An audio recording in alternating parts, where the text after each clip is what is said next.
All right. I'm just gonna let it record because otherwise I'm gonna forget Do it. to do it. All right.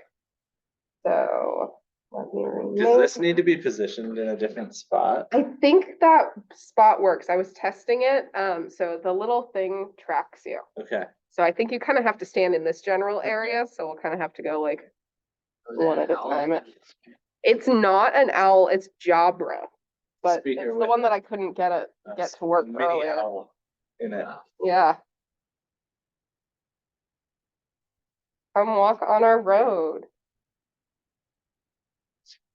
It smells. It's got that new road smell. All right. I'm gonna start the video from here. Yes. I did. So yeah, Got see? me. Yeah, and eventually it figures out how tall I am. But if I stand back here, then it knows. We did, yeah. Okay, the only thing that it struggles with is the slide. So, Okay. That's why I said that night. but let's see. Is it doing the slides also, or is it just doing? Yeah. I think the slides are here. Franklin.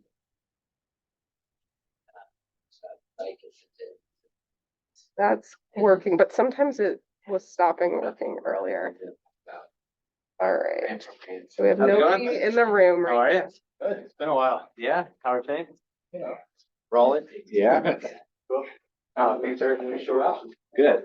Form factors of cargo bags. Figure out the next level. Yeah. Stuff about yourself. Same. Same. But different. Yeah. What's going on with PSU? No idea.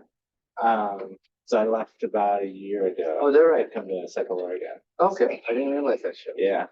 From what I've heard, nothing sounds like that. Enrollment is dropping quickly. Oh, really? At where?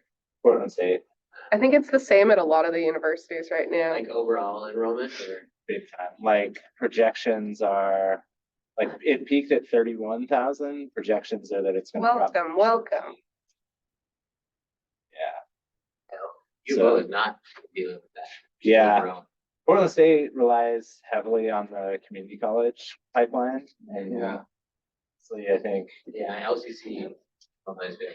yeah, But it's PCC failed pretty miserably, like failed the students pretty terribly during the pandemic. So, Yeah, U of O is doing free tuition for Native Americans. So, and I think you can come from even out of state too. Yeah. So that's going to be, a really neat program.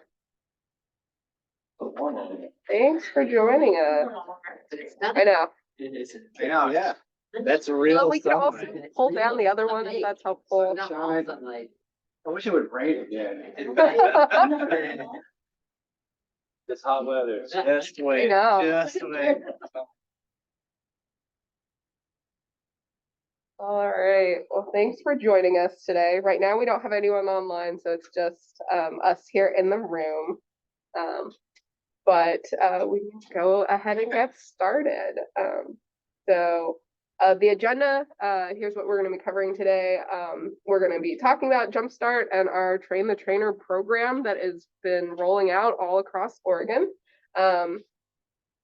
Clint will be talking about our bicycle education part of it, and then I will be talking about the pedestrian education part.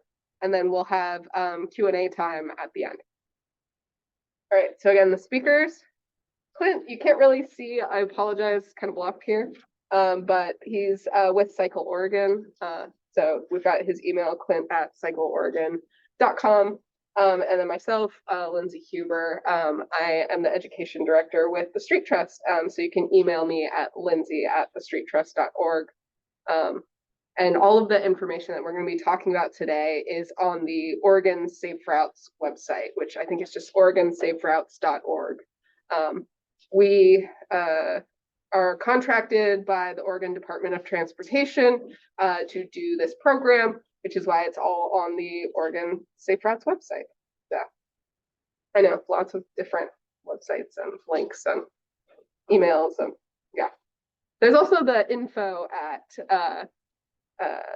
oregonsaferoutes.org as well if it's too hard to find us specifically. All right. So what is Jumpstart? Who here has heard about this already? See some of my Safe Routes folks. Some of y'all haven't heard about it yet. So this is so I guess I'll back up a little bit. We previously had a program that was called Jumpstart through the Oregon Department of Transportation, where we got to bring a bike fleet and do some bike safety training and leave that bike fleet in a community for 1 year. And that was the extent of the program. Now with all the new money that ODOT has, we've gotten to expand out this program and now have how many fleets of bikes? Four fleets of bikes that are getting shared across the state, as well as I think we have these pedestrian safety kits, which we'll show a little more later. We have one in each of the hubs. If you're not familiar with the hubs, we're using these a lot in Oregon Safe Routes. There's the Portland metro area hub that's essentially ODOT Region 1. It's like Portland metro area, and then like all the way out to like Hood River, that kind of area. Then there is the Coast and Valley hub, which is, as it sounds, like the Willamette Valley all the way out to the coast. And then the like Central, Eastern, Southern Oregon hub. So when we're talking about hubs, those are what we mean. I lead the Portland metro area one, and then two of my colleagues lead the other two hubs. So a lot of these items that we have are available through these hubs, and that's how you would get to borrow a bike fleet, borrow the pedestrian kit, all that kind of stuff. So I guess, do you want to describe like what we actually come out and do? Yeah, so we are there to lead typically full day trainings. Oh, and here's another lovely member of our tattoo, Emily from Commute Options. We are focused primarily on PE teachers, so getting us into elementary school and middle schools is really the goal. We operate on a train the trainer model, so we are there to train the PE teachers in how to teach bicycle and pedestrian safety. So it is a full day training that walks them through the curriculum and then hands-on with all of the drills that we do, with the goal of getting them comfortable with teaching kids how to do it. And so there is a pretty wide net that we cast. We like to have as many folks at the trainings as possible. It's not limited to PE teachers. We also have administrators that are interested. If we have community volunteers that would be available, we'd love to have them in the trainings at the same time.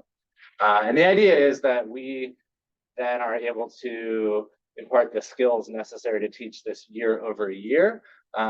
We are certainly available to visit the same school districts each year, especially with staff turnover.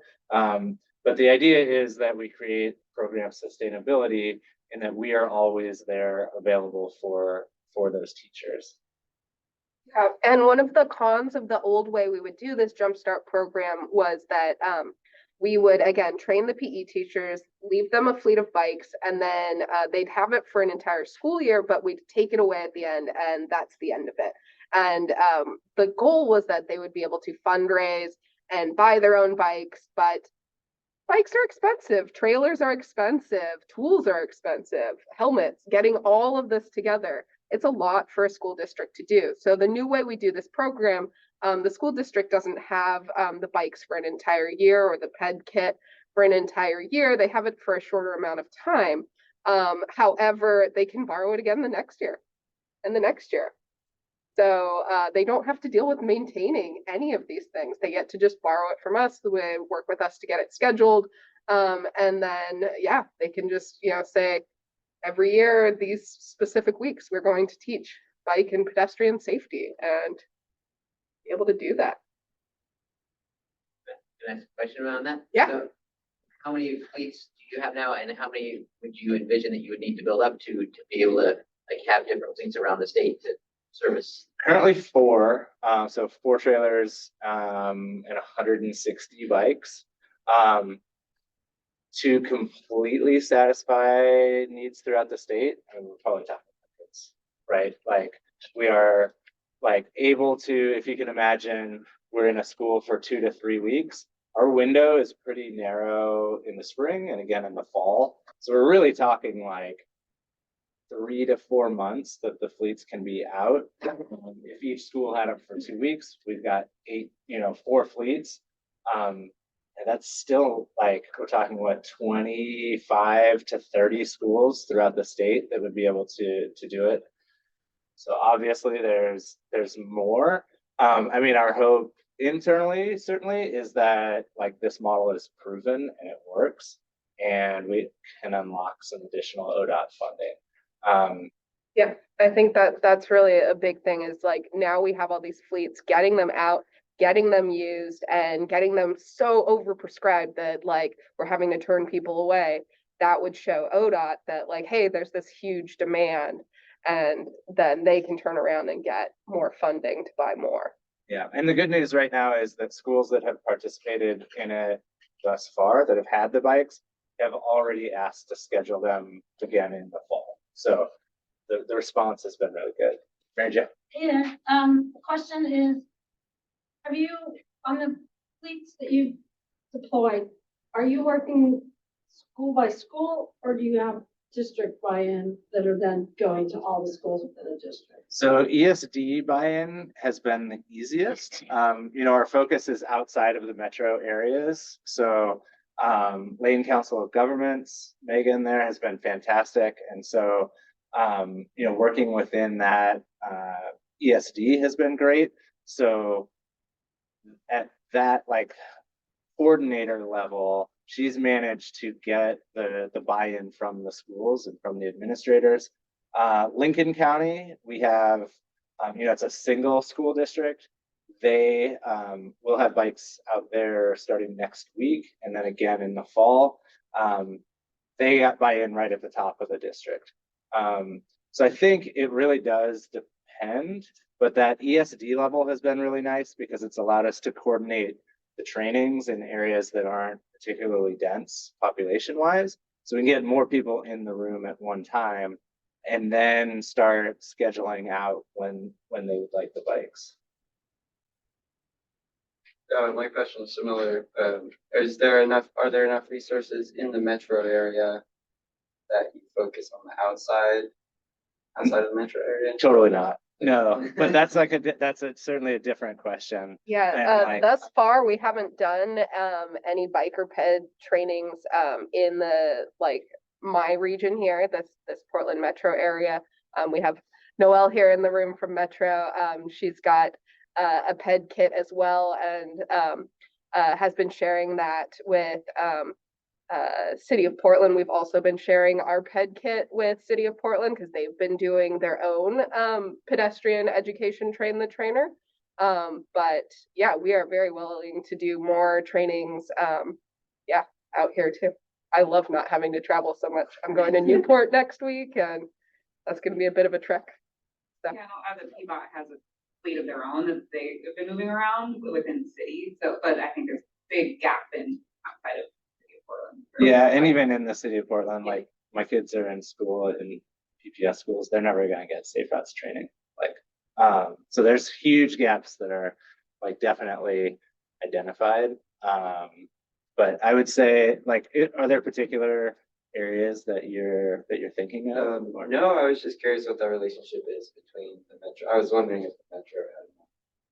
Yeah, I'm surprised. I didn't realize that Portland only has one fleet that the bike safety education program going. They have 4 fleets in Eugene going. There's one, there's some going, and then Tiger has a fleet as well that they do. Yeah. Specifically in the Tiger school. And Segway Center does after school. Yeah, it's very hot. Yeah, and Portland Public Schools just hired their brand new Safe Routes to School coordinator. So I'm sure there'll be a lot of conversations going on with that. And then, Mary Jo here. Getting them together. Yeah, so Bikeworks is hoping to do some more work in East Portland and East Multnomah County. So still getting things going. All right. let's see, my little clicker just keeps giving out on me. Okay.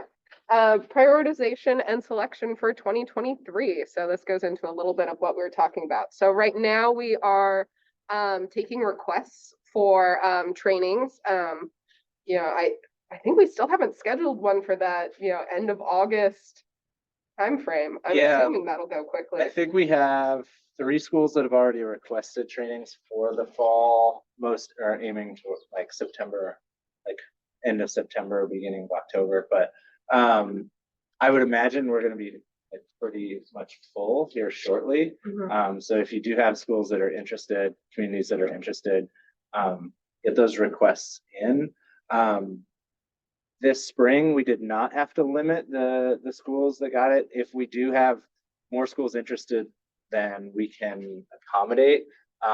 We do have selection criteria in order to prioritize those schools that would most benefit from it. And so we're happy to walk folks through that. But if you do have interested parties, we would encourage you to let us know. Yeah. The forum. And for thinking about planning, like if you want us to come out, yeah, I mentioned that end of August time is often really great because you have teacher in-service days where teachers are required to be on site, but aren't actually, teaching. So you don't have to deal with getting substitute teachers or, trying to, schedule something outside of school hours or things like that. It can get really complicated. So we love teacher in-service days. Things like that. Yeah, and that is one of the biggest barriers to getting the trainings like to the PE teachers is the fact that they aren't available outside of the normal school schedule. So fitting it into those in-service days is the easiest. There are other potential solutions depending on the district. Having substitutes teach classes on a day that they can come out of the class. That is all like a union contract by contract situation. So something that we can certainly explore, but it's not something that we immediately have answers to.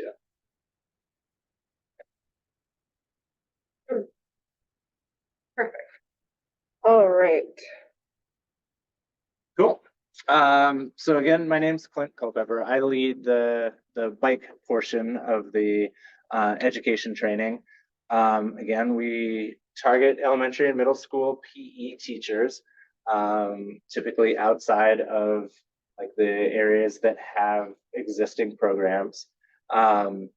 We have spent the last year revamping the Neighborhood Navigators curriculum to fit PE standards. So this is something that does meet all of the movement standards that are required for PE classes.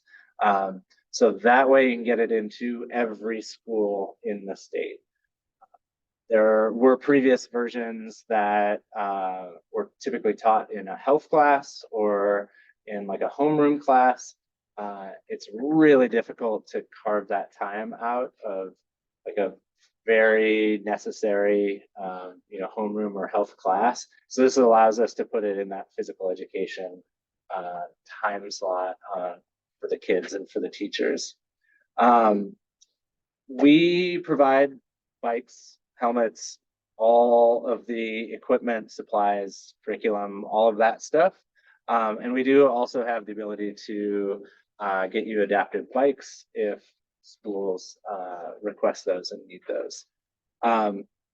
We have a short portion of the training is in the classroom, kind of give you the overview, walk you through the drills that we'll be doing. Then we try and get you outside as quickly as possible to get you actually working on the drills, getting those set up, having the teachers themselves go through those drills so they understand how to teach them best. The last year has been a good kind of exercise in fine tuning those things and really getting getting them in a format that the teachers feel comfortable with.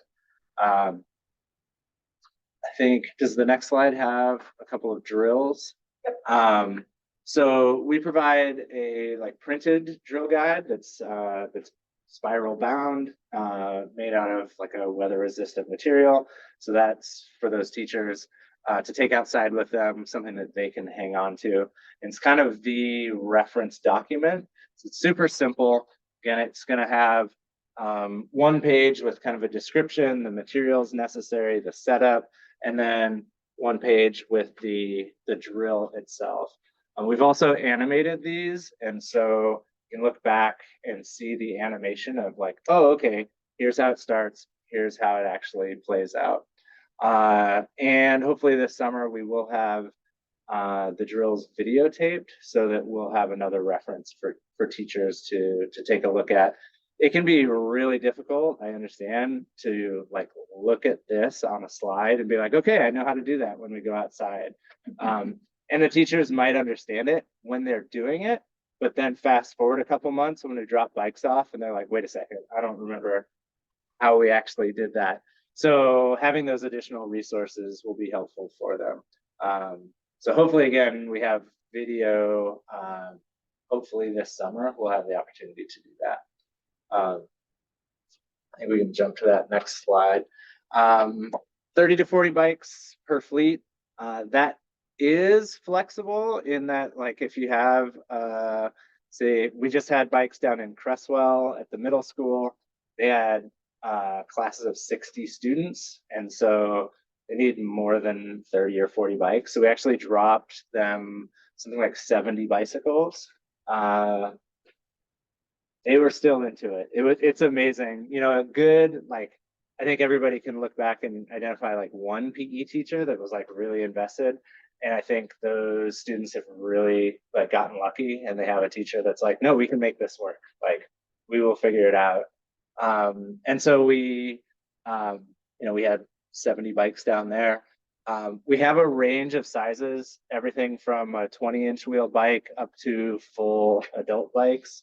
I don't know if we said what grade we recommend for the education. Yeah, typically 3rd to 7th or 8th grade. So I would love to see it even earlier. And so we are talking about adding some Strider bikes and some scooters to the fleet that would allow even more flexibility with younger grades.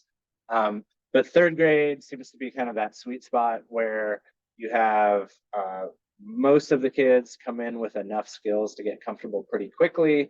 And then other kids who are coming in either having not ridden a bike or not yet comfortable can get up to speed pretty quickly. It can be really hard at the middle school level, but we've already had a couple success stories where 6th and 7th graders who had never ridden a bike before come out of the training knowing how to ride a bike and feeling comfortable on the bike. So yeah, anything from super small bikes up to full adult size bikes. We arrange the delivery, get them down to wherever they need to go, and then we can help transport them between districts. Or we would love, if we had a district that had multiple schools, we would love to have them transport them between the schools if the district is hanging on to it, to the fleet, but we are still available if that's not something that's possible. And sometimes it's like, if not the school district, sometimes parks will have larger trucks and be comfortable moving a trailer. So there's options. They are huge trailers. Like, they're not small trailers. It turns out when you put like 40 bikes in a trailer, they're big. They're actually car trailers, which there is a little bit of irony of us like dropping off bikes and teaching kids how to ride bikes. But yeah, they are big, and not everybody feels comfortable driving them around. I've had to do it, and it's wild. I drive a very small car. Yeah. Anyway. Cool. Again, we talked about adapted bikes briefly, but when signing up for the training, if you indicate that this is something that your district might be interested in, or you have students that might need it, let us know, and we will help coordinate getting equipment to you that will work. There are a ton of options out there depending on the student's needs. So having an idea of that beforehand will help us kind of narrow down what type of bike would be best. And also we can work with the teachers and any education assistants to figure out how to get them comfortable with the equipment as well. It's not quite as simple as here's a bike, everybody remembers what that looks like, we'll go over it. Adaptive bikes can be a little more specialized and can be a little more difficult, but we're there to help you with that stuff. Cool. All right, pedestrian safety education. So for the pedestrian safety, our target audience is, again, these PE elementary school teachers, along with, other folks that might be helping lead, like Safe Routes to School coordinators. We know in some places, I'm looking at Mary Jo again. Mary Jo is a Safe Routes to School coordinator and helps lead the pedestrian safety in her communities rather than having the PE teachers do it. And then other interested staff or community volunteers. So we are also using the Neighborhood Navigators 2.0 curriculum. And I will mention that our grades that we look at for the pedestrian side of things are generally that K through 3. You can use it a little bit older, and we've got some modifications in our curriculum for how to use it with older students. But those younger grades are, what it's primarily designed for. The Train the Trainer itself is, shorter because it's not that complicated. And I will mention, if you haven't heard already, tomorrow we will be having the Safe Routes to School annual meeting over at Metro's offices nearby, and in the afternoon I will actually be leading the pedestrian training, so you can come and get trained as though you're a PE teacher and be ready to go take that back and teach students pedestrian safety education. And we'll have one of the bike fleets on hand for y'all to take a look at as well. Yeah, you'll be able to check out the bikes and all the cool stuff there. So we're very excited for that. The pedestrian kit I've mentioned a couple times. Sorry for our folks at home, but for people in here, you can see the pedestrian roadway. I've laid it out here. This is one of our actual roadways. You can see they're pretty large, and they're made of a much sturdier material than if you've seen any of the old handmade, made out of tarps roadways that we had in the past. So this one is made out of like a banner type material, so it's pretty hardy. And we have Velcro sections where you can put on the crosswalks. We also have a second roadway that looks the same as this, and it lays over top where we have the tape that says intersection here, so that you can have the full-on intersection. Very cool. But all of this is in this handy kit here. And this is what you get to borrow if you choose to borrow one of the pedestrian kits. So we've got on the top the the checklist of what all is in here, and then we have the instructions for folding these mats, so you don't have to try and figure that out on your own because they're a little bit complicated, but you can fold it on your own with the instructions. And Clint can model some of the different signs we've got. So we have a whole bunch of different signs, signals, vocab words that we go through in each of the lessons, and we have them in English and Spanish. Right now, we are going through and doing some updates on some of these vocab cards because we've gotten some different feedback on them. And so, for example, we're going to combine the English and the Spanish. They're going to be on the same card in the future, along with having the translated definition. So looking at both of these, this will all be on one card in the future. We've also shortened and simplified some of these definitions because some of them were just a little too complex for kindergartners. Yeah, I think that's most of it. Yeah, so each day they go through, they get a couple of vocab words, and they'll get an activity to do with both the vocab words as well as like using the mats and things. So again, because it's this new Neighborhood Navigators curriculum, it is all linked to those PE standards. So for example, when you're learning the different vocab words, vehicle, we're not just learning a vocab word like the way we would have when this was just a classroom time curriculum. Instead, they have a movement that goes with it. So for vehicle, they can pretend to drive or ride a bike or drive a bus, anything like that. And they're supposed to run around the room doing their chosen movement. So we're trying to make sure that they're getting all of that mandatory movement to make it actually useful. All right.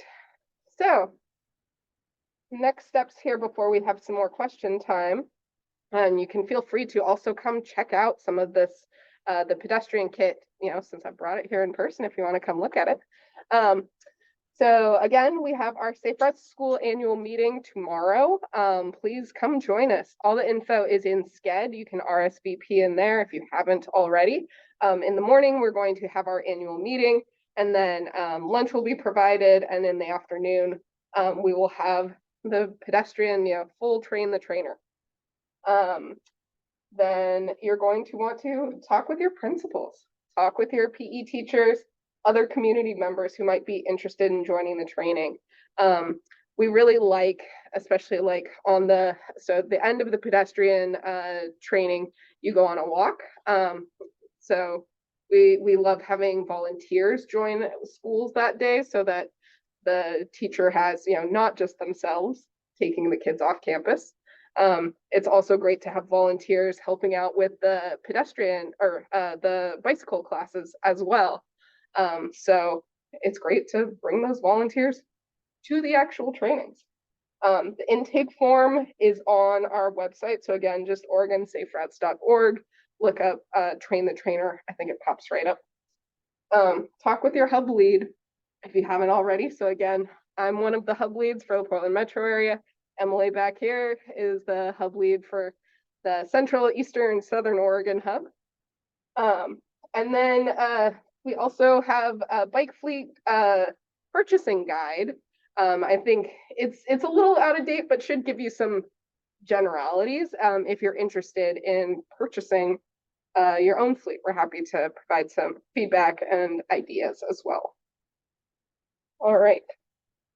Any questions? Oh, one thing I didn't mention as well, we're also working on a set of drill cards for the pedestrian curriculum as well. So they're not ready yet, but we're going to have that too. So, all right, question. Right off the bat, I love your setup here, and I like that you're going to loan it out. Do you happen to have an option to buy it? So we don't have an option where you could buy it through us, but we are happy to share resources. That's what we did. So that Okay. And it's like Yep. easy just to go through it, and we just shared, here's like the exact things that we bought. And then do you have a price range on what it do you was? remember It's what about, I want to say it was $2,000. all this? Last thing would be, did you mention, and did I miss it, how many, if this is curriculum, how many days, how many weeks, how many Oh, hours yeah. per day, in consideration that not every school would have. So I guess if you just told me how many days, our school doesn't do PE every day. Yep. Our school does. That's a great one. So for the pedestrian one, it's roughly 5 days with about 30-minute classes. We have an optional lesson that we added in from the Portland Bureau of Transportation curriculum that's talking about personal safety. So some communities, that can be kind of a sore subject and a sticking point on whether or not they want their kids to even do pedestrian safety. So we have that lesson in there if it's not already being covered in like health or another subject like that. So mostly 5 days. Your 5 days, does that include your walkabout? Yep. So 4 days of standard lessons, and then the 5th day they go out and go for a walk in the community. On the bike side of things, it's a lot more variable based on how long your class time is. So if your class time is only 30 minutes, a lot of that time each day is going to be taken up with get your helmet on, get your bike, right? And so if there's a longer class period, and we even have schools that they will double up their class, so they'll actually keep the kids for 2 class periods in order to get a little bit more time with them. Especially like if we're talking a half-hour class. So, so that can vary really anywhere from like 6 classes to, 12 classes, depending on how deep you're really getting into it. It's a 9-hour curriculum, right? Ooh. There's again some flexibility in that because of I don't think we have 9 hours of full lessons. Because each of those drills is roughly 20 minutes, 20 to 30 in practice. But this is where we can also work with you and if you say I can only do 5 hours total, then, we can help, provide guidance They or know let. they can't do it, sorry. Yeah. It's a 9-hour curriculum and to really get full bike education, really, you should do a full 9 hours or else you're not getting the full bike education. Totally, but we will take anything we can Yes, get, yes. right? Because it Good way to really, start. what we've definitely seen is that students or teachers rather can come in really hesitant, but then gain confidence through the training. And then once they've had the bikes, they're like, oh, I could have done this for 3 more weeks, right? And you're like, okay, next week or next year or the next time that we have an opportunity, well, then we need to set aside that time. So I see a lot of teacher growth really that occurs the first time that they're trying to do it. I'm hoping to bring your training program at some point to Ashland. And I'm wondering what you do to help teachers, especially at that elementary school level. Like I'm more familiar with teaching kids more like junior high, where you might have 1 kid or maybe 2 kids who don't know how to ride a bike. But when you're teaching kids as young as 3rd or 4th grade, how do you, let's say you got a room of 24 kids out for PE, and what if 6 of them don't know how to ride bikes? Do you get them to, do you try to identify that ahead of time and then get a bunch of balls from the riding club? Because that's you need a lot of good ratio of teachers to Totally. kids. I think communicating beforehand and trying to get some honest, yes, I'm. Because they underreport that too. Totally. I think when we were doing work in Portland, we found it was about 10 to 20% of kids that didn't know how to ride. I mean, the older At all kids. ages. Oh, Yeah. Once you get up to 6th or 7th, it also is the same. oh, okay. Yeah. Interesting. Yeah, because those kids that are not getting it at 3rd grade, they're not getting it any time in between. Oh, interesting. Yeah. So, and I think, we certainly have techniques to help with that.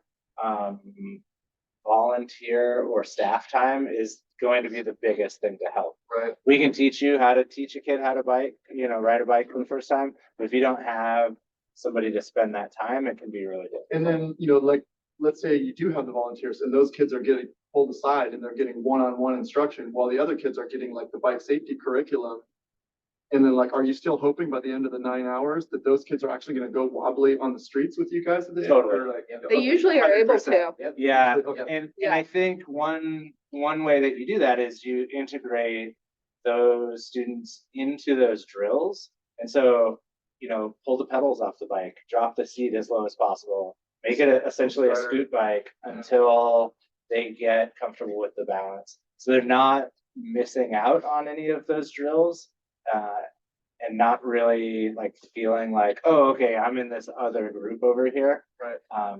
It's not easy. It's really interesting. There'll always be teachers who maybe not up for the challenge, but the feedback that we've gotten from teachers is they're into it. It's something new. The kids are stoked on it. I dropped off some bikes down in Florence yesterday, and there were some kids that were hanging around the school when I dropped them off. And the PE teacher was like, okay, come help me unload these bikes. And so they came over and they were like, what are these bikes for? And the PE teacher's like, oh, you're going to ride these. Every one of those kids is like, what? We get to do this? This is something we're doing in school. So, they get really excited about it. It's not hard. And for the teachers, that's a pretty big, positive reinforcement that we're doing something good. So that leads me to the question of if you have skeptical teachers or you have teachers where it's hard to do a bike safety education program with just a PE teacher, right? I mean, we don't do it in Eugene because it's really hard. We have recreation staff that come in. We have 2 recreation staff plus the PE teacher. plus volunteer work. Yeah. So how do you do it with just one PE teacher and you not there assisting? Wait, are you saying the recreation staff and they're the ones coming in to do We this? train the education, the recreation staff to be the educators. So the PE The teachers are PE the helpers. teachers there to help. Okay, all right. Yeah, and we just came out in Springfield and taught their recreation staff for the same thing. Right. So I think, one thing that Cycle Oregon is trying to develop in these next few months and like something that will be ongoing is a network of volunteers, right? Those volunteers wouldn't be there to teach. Those volunteers are there as support staff in the background, but needed, can be there as needed. So getting helmets fitted, getting the bikes out of the trailer, giving high fives to the kids, like all of that, not necessarily coming in and leading. We want them to be support staff for those teachers. It's something that we're working on. It's something that is going to take time, but there are a lot of folks that you can imagine are really enthusiastic about it. We just need to continue to do that work to develop that network. I need to follow up with the both of you because it kind of sounds like two different models here where certainly it's the district employee PE teacher who's the Yeah, boss. it is a better funded model and a less funded model. Really, like we're taking less resources and trying to stretch them, whereas Eugene has like properly, funded That's and city- resourced. City of Eugene's paying for it? Well, it's a regional mix, funding right? choice, yeah. I- That should be another panel, is how did Eugene do that? What was the history of safe routes that, yeah. It started with the VTA and the Street Trust, formerly the VTA. The VTA has been teaching in Eugene for, taught 25 years ago. We just took that program and changed it to fit our needs. But all the VTA instructors that were teaching bike safety education in our schools were recreation staff.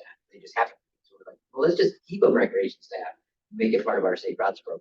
I got a dumb question. Who are recreation Thank you. staff employed by? Oh, so you would know them as Parks and Rec. Oh, Parks and Rec staff. Okay. For us, it's Parks and Open Space, and the Recreation, it's Recreation and Cultural Services. The City of Eugene staff that are temporary, but we have a long-term sustainable safe routes school program with 4 coordinators and so, but the recreation staff are just one part of that. Do you have a question? Yeah, I was wondering where you source your adaptive bikes. Is that in the last link you shared? It's not. Currently, the bikes that we would be sourcing are actually coming out of the adaptive bike town fleet that is like here in Portland. Okay. But we do have plans to add our own bicycles so that we would own them the same way that we do the rest of our fleet. Is there current programming for bus training for safe routes to school? Like bus riding, like Yeah. city bus or school bus, city bus. No, I don't, but I think, It depends on your district. Yeah. Yeah. We have like a pretty robust travel trainer. It's like 1.5 full-time positions at the Rogue Valley Transportation District where like any teacher could call up my colleague Mike Bowman and he comes and does this Gus Ride bus program and does like a field trip with the class. Oh, I want that. It's really Yeah. cool. And that's like call your transportation and ask them to have a travel trainer. Who's their travel trainer staff? I want that I on think my. that's the only one in the state. Yeah, I don't. Oh, really? Yeah, that. Yeah. I can tell you, that's the only guy. And I want. And well, I know for me, I just found this out. Ironically, we work together, Mike and I, and the other Mike that he's talking about. But at the beginning of the year, I always do train students. I mostly concentrate on pedestrian safety and bicycle safety, but I also, at the end of the year, teach kindergartners how to walk to their bus stop, how to be at the bus stop, how School to. bus stuff. Yeah, we're talking Yeah. school bus. Yeah. And what does it look like to ride the bus? And we do pretend just like this, and we set up chairs and we load the bus, get off the bus. And then the next day we do a field trip. And this is before school, it's a summer school program. And they get to go to the school that they're actually gonna go to at the end of the year. So, I've got a lot of feedback saying that they want me to do that to other grades because the problem is COVID. The bus drivers only teach them the safety of the exhaust. What do you do in emergency situations? Not necessarily how do you behave. So Yeah. So interesting, my kids went to a preschool that one of the big activities that they did for the kids that would be headed to kindergarten was they visited all of the schools that the kids would go. So each kid had a day where the whole class went to their school for the day. They rode the bus there, they got acquainted, and the bus part of it was a big part of like, because not every kid was like riding the bus with their parents, right? And so That's a big. it was awesome. Well, and that's the safe routes to school. They can tap into it if they're year round. I'm not year round, but Yeah. as a coordinator, you can kind of pencil it in. I think there's a lot of room to expand into some of the bus stuff. Previously, a lot of the Safe Routes to School money had also been limited to K-8. So you couldn't do stuff with like high schoolers, even if you wanted to, unless you had a different funding source besides, like ODOT money and things like that. And now that's been changed. That can be used for K-12. So I think when you're looking at some of the new funding that's going to be opening up next year from ODOT, maybe that's a thing to build out a program and say you're going to work with high schoolers and do bus education as part of your application. But as far as public transit, I wonder if the other public transits that we've talked to have the same program that RBTD does, where they already have something that you just have to invite them to it. No. No? No, I seriously, I mean, is it your house? I don't know. Cleveland Falls had a similar program, the Meet the Bus program too, where they did this. The transit training. Yeah, I'd love to hear of any. Because it's recruiting usage. Yeah. I mean, it's money later. I don't know. Yeah, I think it's, and I think it's definitely something that's more, it's middle school is where you want to tap it, right? Because that's where you want, it's all about childhood independence too, right? We want to get our kids independent. Yep. Freedom. That's why bike safety education at 5th grade, 6th grade, and transit education at that same time. And that messaging is going home to the parents too, of like, okay, your kids are going to middle school, I'm gonna set them free. Like, they need the experience, you need the freedom, they need the freedom, right? Like it's a culture shift that really needs to happen for active transportation to really take off, because we need our kids to be able to have that freedom and independence. And that's why we teach a 9-hour bike safety education class, and we can then tell their parents, hey, your kid knows how to ride, let them ride. Yeah. Right? And it's hard to get through that, but transit education is another piece of it. Experiencing that with my kids now, they're, in 7th and 8th grade, and like they're riding the bus, they're experienced bus riders, but their friends aren't, and they're afraid to. And so we had a birthday party, and it's like, okay, we're riding the bus to the birthday party. Like everyone got on the bus, it goes to the birthday party, and like the parents had to like, oh my gosh, my kid's never been on the bus. That I took a group of 3rd graders on, like, for my 3rd graders' birthday party. Like, that was part of it. We rode the bus. Yeah. I love your suggestion that whoever's busy teaching bike safety education in 5th and 6th grade, so I'll be teaching transit education too. And I know several of you in this room probably taught like youth bike summer camps and stuff like I have, and like are like looking for places to ride, looking for things to do. That's been available to me in every other municipality I've worked in. Is like call the bus company and like have them, arrange a time when you come over and you show the kids how to put their bikes on the bus, you can ride. I know out here they have it's Portland State's got one, right? Where they have like the actual thing that goes on the front of a TriMet bus for how to. What is the stationary one? It's a stationary one so that people can just come right through. And I know Maddie's led some like events before where you get to learn how to put your bike on the bus, because it's intimidating the first time totally. you do it. Like So. it's all loud, and the bus driver is And looking everyone's down waiting at for you. Everyone's got to give. I see Heidi's on the call, so this is something Heidi is with ODOT. So this like bus part of it is a good conversation for us to have with Heidi, and how we can integrate the kind of, I guess, resources available to students and teachers. So on that note, Safe Routes to School for school bus, we had also make a brochure at the request of one of our school districts for how to ride the bus, get to your bus.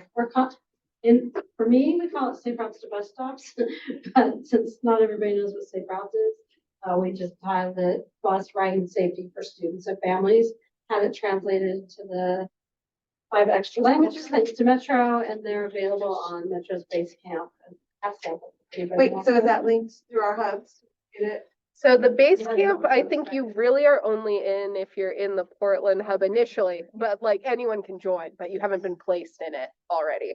So So I like your safe routes to bus. I still call it safe routes to school because I consider it all inclusive. You know, it is your route to school. Yeah. And I've gone out to site visits many times when students report or their parents report one of two things. One, it's safety issues. Yeah. Two, they're not seeing, and maybe there's a miscommunication and they're having trouble with the bus company. And so I go there to diffuse sometimes Yeah. and point out expectations and policies from everyone. And then we model, practice, and then they demonstrate. We did have a safety issue last week, Centennial, school district meeting. The superintendent let us know that a sixth grade girl was approached at a school bus stop by a stranger who was asking if she was 18. And so that was like one of those personal safety issues that they want us to help with. It's part of the pedestrian safety curriculum. as well, Yeah. too. Mhm. Yeah. Circling back to the bike question, do you have part of the curriculum, and this is a big thing for middle schoolers, so maybe not necessarily the K-3 that we're approaching, but I think it's beneficial. Do you touch on how to properly lock, where to lock, how to store, why you want to lock your bike? We don't. The good news about like visits, like when we're doing training, if they are happening at a school, so we have an opportunity to like look at the bike parking at the school. I can say like unequivocally, there is no school in the state that is doing bike parking that well. It's you got some good ones in Eugene. You got some good ones in Eugene. You're close, but as somebody who used like previously managed thousands of bicycle parking spots on a college campus, like we should all be striving to do it better. It's tough because we can show them, but what I'm going to tell them is the bike rack in front of their school is not adequate, right? And then how's the school going to put like an appropriate bike rack there, right? We can talk more about that. There is a subject. bike parking assessment tool that's available, say about school, I don't know where it lives now, but Google Oregon bicycle parking analysis. School bike parking analysis tool. And it's a matrix for grading as individual school or full school districts parking, bicycle parking from A to F. And if your school or your community needs better bike parking, please apply for a Cycle Oregon grant. We'll pay for it. And if you need help figuring out what it is that you need, let me know. Like I'm happy to work with you. The OBTA curriculum had bike locking as a part of the curriculum. So if it's not in the current one, it should be. Yeah. Yeah, it wasn't in the version I got It taught. wasn't, yeah. I'm glad that old curriculum is still up there. Good. Yeah. Even though it doesn't meet PE Yeah. standards, it's really the best curriculum up there in the nation. I'll add it to, I'll create a slide and bring it Yeah, up. because like teachers should be able to download it if they want to use Well, it. and I'm what- glad it's on there. Or Yeah. extra. What I'm thinking about with some of the lock stuff is that could be good if your school does walk and roll encouragement events, is to, you could do that as like a part of that event. If you do an assembly beforehand, or even like in the morning, have that as an activity station if you're doing different activities, as part of your walk and roll celebration. Show kids, here's the way you lock, here's a good lock, things like that. Yeah, I don't know if you can buy locks with that ODOT. There's the $5,000 mini grants. It's a good question. Heidi, if you're there, I don't know if that's Yeah. an allowable thing. Yeah, But that would be an interesting thing. Yeah, and that's where yes, Heidi says yes. So you Ooh, could all apply right. for that funding there and Yeah. get some bike locks to give away. Yeah, and I have lots of thoughts about that. Like, because that is often the weakest point. We can put a nice bike rack at a school, but students aren't coming with a bike lock that is adequate. Well, So, even the good ones, even with a camera, it will still happen. And so I would like to investigate what this tool is analyzing as far as grading it. And then if that's something that we can show our districts, pressure them maybe into, if we are encouraging, this is what I hear from parents, you encourage the students to ride to school, And just like when you ride your bike to work, you have the expectation and hope, I guess is the word, that your vehicle's there when you get off work, or get out of school. So Yeah, some municipalities do have a bike parking code. Eugene has one, Portland has one. I don't know who else in the state has one, but you can reference either of those. So that's a good starting point for where they should be located, how many you need, and like what type of bike rack you should be putting on. Reference that in the scoring, because there's scores for each category and there's a score for doesn't meet code. And so you have to look up your city code to see what's required at schools, and code can be different for a K through 6 to a 7A to a high school. And the good news is the best bike racks are actually one of the most affordable because they're not fancy, right? It's a steel tube. It's how it gets secured to the ground that matters as much as anything, and location.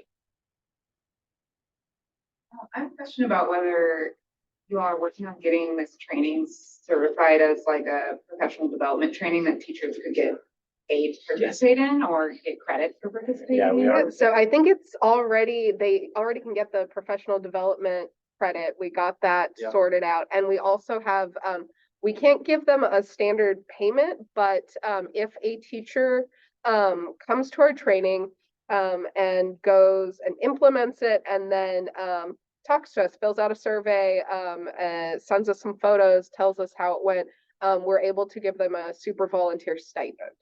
So But some then, schools limit on if we're allowed to do that, but we have the capability to. and the goal is to get it like certified by like the DOE, Mhm. because that will allow, I think, teachers to actually like the substitute will be provided for them. Yeah. That's like a Okay. big And stick. that's what I meant with like getting paid, like it Yeah. should be part of their like. Yeah. they're Yeah. Required to be trained. We're working on it, Cool. but yes, That's great. I think Yeah. that'll, it'll be a lot easier. Yeah. How many, and you may have mentioned it already, I just missed it. How many folks are actually training the trainers that then train PE folks? Currently ourselves, Emily and Nora from Alta. I have an open position right now Oh, yeah, that's a to great thing hire- to mention. to hire an additional How staff do member. people find that? It is on the Cycle Oregon website. And what's If you the- know folks. What does that commitment look like? Uh, Maybe I'll yeah. I'll let you know why I'm asking this series of questions, because as somebody who employs professional bike riders, to do their world, my staff is very interested in encouraging safe riding, and they see it all the time and whatnot. We offer all sorts of ways to incentive our staff to take volunteer hours or get out to do different things. So is there a connection there, a potential connection? I think there would definitely be a potential connection with your staff being here in Portland. It may be a PPS PBOT connection. If you were in like any of the places that we're doing trainings, I would hop on that in a minute. To have like professional, like folks that are riding bicycles throughout the town professionally help like. But you train the trainers, you don't have that often. So if like you had 3 staff that could volunteer some time to go to Bend or to go to Florence, to go out and, like it's a trip for them that they could go and do a training, right? And train the teachers. Is that what you're saying? Yeah, that type of thing. I think right now we Yeah. have funding to pay our staff to be able to do that. We're not at a point where we need volunteers to lead the trainings yet, Right. We should talk. Yeah, but yeah. yeah. So yeah, keep in And touch. then selfishly, it's creating more folks who are interested in safe, knowing how to ride to become professional riders. Yeah. Because that is not necessarily a thing, so. I'll note that as a league cycling instructor from the League of American Bicyclists, and I'm getting ready for a seminar that I'm teaching in LA next week, that we do have LCI instructors. Clint's a LCI instructor. And there are certifications that people can get. So there's a smart cycling course, which is the 9-hour adult education that this curriculum is based off of, which is the League of American Bicyclists Smart Cycling Curriculum. And then there's LCI certification that after you take a smart cycling, you're certified as an LCI. And so I'm an LCI coach, so I train those trainers. So I train the LCI. So Yeah, the interesting. more LCIs that we have throughout Oregon, the more resources we have that we then have people to support the PE teachers and, the educators around this. That's my goal now is like we have a pretty established youth education program in Eugene, but we have to build the adult education, smart cycling pieces, and the number of statewide league cycling instructors. So that's my focus. I'm super excited that the Jumpstart program is growing because it's something the VTA has been doing for a while, but it's growing and super excited as like doing this. Yeah. All right. Well, we are at time. So thank you so much for joining us. Again, feel free to reach out if you've got questions. Yeah. Feel free to come check out the pedestrian kit if you'd like to. It is here. Yeah. Yeah. Take a walk on the road. I run a company called Vita. having difficulty. So I have teachers who are interested. You know what? Well, last one.